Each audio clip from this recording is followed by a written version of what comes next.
Welcome to David Game College Horizon Pods. In this podcast, we will look at the special education needs and the role of the coordinator in David Game College. I am Theo Theodorou, and with me today is Anne Lewis, who is Head of Pastoral Care and the Special Education Needs Coordinator. Welcome, Anne. Hello, Theo. Hello there. Anne, before we basically start on this very, very important topic, I would like you to just tell me a few words about your background and how you actually came here to David Game College and your role here. Okay. Well, I've been in education since leaving university. Initially, I taught English as a foreign language in Japan and in Spain. And then when I returned to the UK, I did a PGCE in secondary English with drama. And while on that course, I had to complete an assignment on adolescent brain development. And I thought it was very interesting. So while working, I completed a master's in educational psychology. Yes, and my dissertation was on dyslexic type difficulties in adolescence, and I found that interesting, and that led me to working in London's leading day school for children with specific learning difficulties. So specific learning difficulties could be related to dyslexia or dyspraxia. And after working there, really, I became a specialist in SEN. I went back to the state sector. And what is SEN, so people know? SEN, there's loads of acronyms here. So SEN is Special Educational Needs. And I became an SEN specialist. So I returned to the state sector, and I worked as a deputy SENCO, and then I became the SENCO in a mainstream secondary school. And a SENCO is Special Educational Needs Coordinator. Exactly, yeah. Yes. How many years experience do you have in special needs? Well, if you take my year, my dissertation year of my master's, that was in 2013. So you could say that it's been for 11 years I've been a specialist. Excellent. Yes. Excellent. And how did you then happen to come to David Game College? I saw that they needed a SENCO. I was ready for a change. I wanted a part-time role at the time, and I applied for the job. I liked the college, and I've been here since 2021, September 21. Excellent. Yeah. Excellent. As a SENCO, obviously there are many areas that you deal with, and yes. SEND, which is Special Educational Needs for Disabilities. And disabilities, yes. Disabilities, obviously that's an important area. Yes. Tell me a little bit about that area, children, their ages, and can anyone have that disability? So, it's a broad category, and within the UK, we work within the Special Educational Needs and Disabilities Code of Practice. And I suppose if I use their categories, it can offer some explanation of the broad areas of need. So firstly, there's communication and interaction. That could be related to a condition such as autism or a developmental language disorder.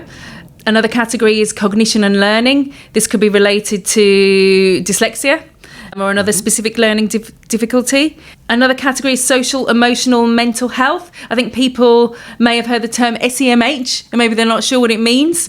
Within that category, ADHD falls within that category, and that's attention deficit hyperactivity disorder. But also, anxiety disorders, depressive disorders, they fall within that category. And then the fourth category is sensory and physical needs, and that could relate to having a visual or hearing impairment. So if someone has a developmental condition, that's something that is diagnosed in early childhood. Although we do get many that come to us after quite a distressing history in education, and then they realise at the root cause of all the problems was an undiagnosed need, an undiagnosed condition. So many people are lucky enough to be diagnosed in early childhood, so then they get the right support at the right time. But if your needs are quite mild, there may be issues, but no one ever really finds out quite what it is. And that can lead, to a disrupted education. And then maybe later on in life, you might find, it turns out, I have ADHD, or I have autism, or I have dyslexia, and that, but that comes later, because sometimes very mild needs are not picked up, especially in large schools with very large class sizes. Sometimes these people can be lost. Right. But also, because we have a lot of international students as well. Yes. A lot of the countries that I've traveled to, and I'm sure you're fully aware of, they may not be as advanced within the education systems to identify these problems. Have you got any awareness of that within or any knowledge of that for other education systems? I feel that in the past couple of years, I have seen some very good reports from international schools. So many students are lucky enough to come to us, having received the correct support elsewhere. But I do know that it's just some students come to us and they've had difficulties getting the right support. It hasn't been there. Right. So and that's where you come in, isn't it? Yes. And help them, yes. Yeah, so even if they're uncertain, we can point them in the right direction. Maybe they may need an assessment from an external psychologist or a specialist teacher if it's dyslexia. We do offer internal assessments, just, general literacy difficulties, to see if we can identify a need ourselves. But an actual diagnosis has to come from an external specialist. That's good. And well, I think that's important, isn't it? Because obviously at the end of the day, what we're trying to achieve is to help the students, the children, in order to benefit from understanding what the issues are, to perform better. Yes, I assume. I think that's the objective, and that's what your role is. I imagine. Yes. Yeah. We want them to reach their full potential. Full potential, yes. Exactly. Yeah. Yes. Now, is this a common occurrence to have any type of these, say, disabilities? Well, I think what has changed is that, even earlier I was talking about these categories of need. They're broad needs, but really our brains are more complex than, people fitting into neat categories. And we often find that, someone with autism may also have dyslexia. For example, around 70% of autistic people have an additional condition, and around 18 to 45% of people with ADHD also have dyslexia. So that's why in recent years the term neurodiversity has grown in popularity, not just within specialist circles, but also within the broader consciousness. So people may have heard neurodiverse, neurodivergence, but they possibly don't know what they mean. I don't know if you've heard this term before, Theo. No, I haven't. No, okay. I mean, not in this context of SENCO or SEND. Yes. But please, go ahead. Yeah, it was first coined in the 1990s by a sociologist called Judy Singer, who's also autistic, and she introduced the term neurodivergent and neurodiverse as an alternative to terms such as disorder. So neurodiversity is all about being positive, about needs, about not putting people into neat boxes, but just thinking that someone who is neurodiverse or neurodivergent, their brain processes information differently to someone who could be termed neurotypical. Right. Okay, so my question would be, if you have such a disorder, does that mean you're not as intelligent as anyone else? Again, this is, I believe, maybe 30, 40 years ago, I think definitely in the education system here, people used to think, intelligence and having a condition, there was a stigma. Yeah. Whereas now, at David Game College, we participate every year in Neurodiversity Celebration Week. That's about promoting the strengths of many neurodiverse people. I mean, one of the posters we have up at this time of the year is a poster of Einstein. Many people believe that he was dyslexic and autistic, possibly. So again, I don't think anyone would question his intelligence. Absolutely not. Yes, and there are many other figures within the public eye who people may not realise, have. A lot of actors have dyslexia and so forth. Yes, I mean, it's quite prominent now. You see a lot of posters. Yes. With the famous actors. It hasn't held people back. I mean, Richard Branson is a dyslexic. I don't think that's held him back. There are lots of success stories. But I have a social group. We have a neurodiverse social group here at David Game, and we also like to emphasise You don't have to be Einstein or Richard Branson or go on to be, someone in the public eye. You can just be you, and that's okay. You can just be you, because that's good enough. And it isn't, as we've said, a reflection of intelligence or ability. Absolutely. And we all have different abilities. That's really good to know. Very, very good to know. And there's a question which will crop up now regarding neurodiverse social groups. Yes. Can you expand on that for me? So we have a group here that originally started off as our autism social group. Mm-hmm. And it's been a great source of support, I believe, for the students in that group. Just a very relaxed place to socialise, really. And many of those students are leaving this term, but we are hoping to expand that group next year, maybe make it a neurodiverse group. So if people, you don't have to have a diagnosis of autism to join. Maybe you have ADHD or dyslexia, or you might suspect that you have one of these conditions, and it could be a place, to get some peer support, because as teachers we like to support, but one of the strongest ways for someone to feel that they belong somewhere is to have that peer support. And we do have some great students here, sort of ambassadors really for neurodiversity. I think that's an excellent move. And how have the students reacted to that?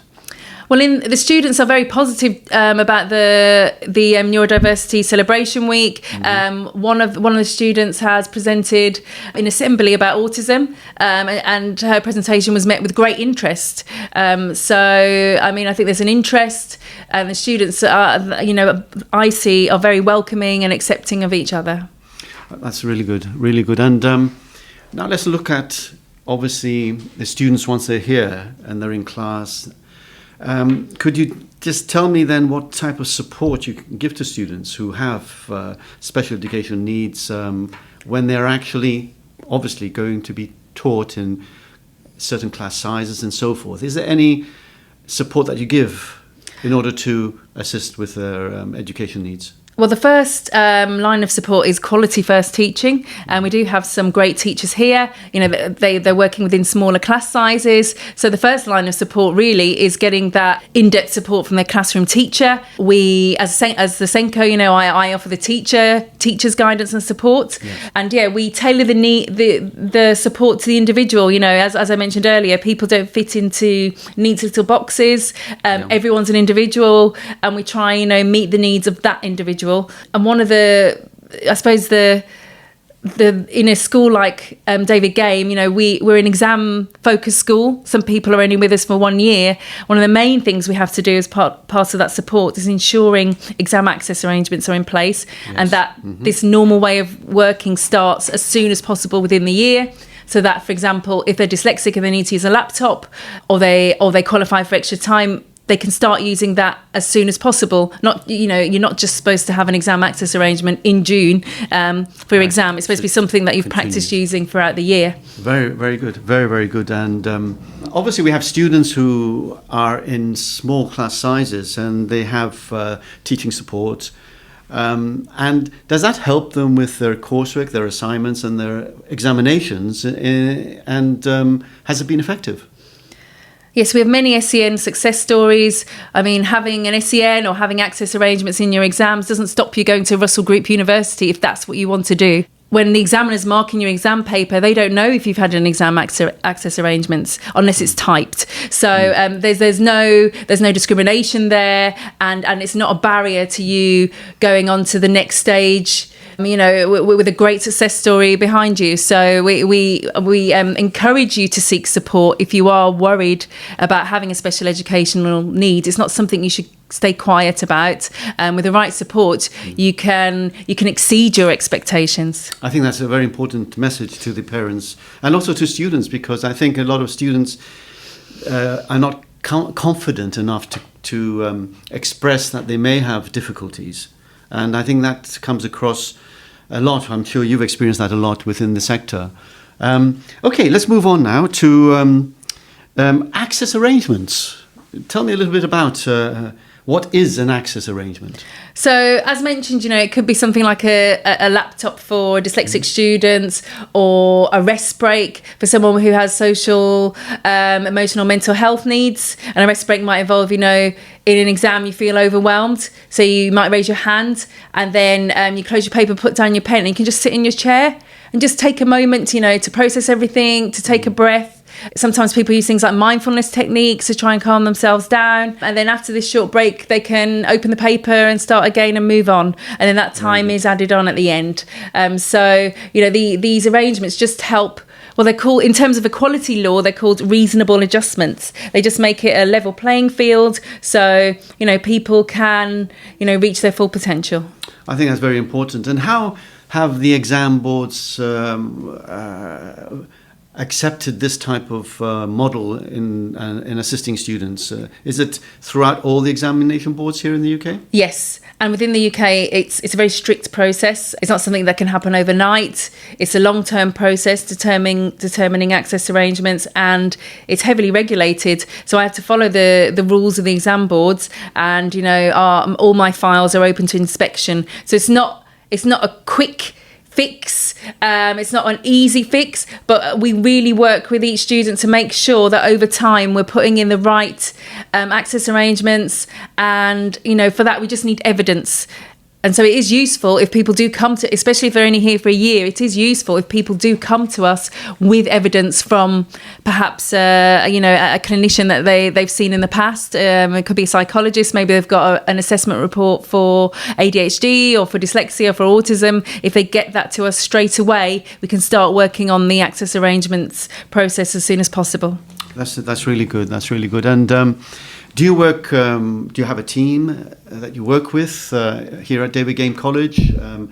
And how do you actually pass on this information to your fellow teachers so they identify who these students are and know exactly what their needs are? And so, what is the system that you use here? So. Within the UK, within the Code of Practice, every teacher is a teacher of SEN. So supporting SEN isn't just the SENCO's job; it's everyone's job.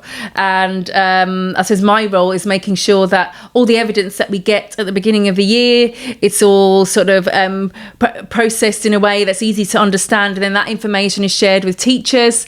I have an SEN register, which is an evolving document, and it's updated every half term. With so maybe the state of the access arrangements is on there, and that can change throughout the year. Sometimes people get a new diagnosis throughout the year, so it's an evolving document that's shared with the teachers every half term. Senior management team and senior management team, because it's everyone's responsibility. Absolutely, yeah. That's really good to hear. Right, I mean, we're coming to the end of the program, and I think, what message would you like to give to parents and students here in David Game College, and obviously those who may be interested to come to our college? Anne?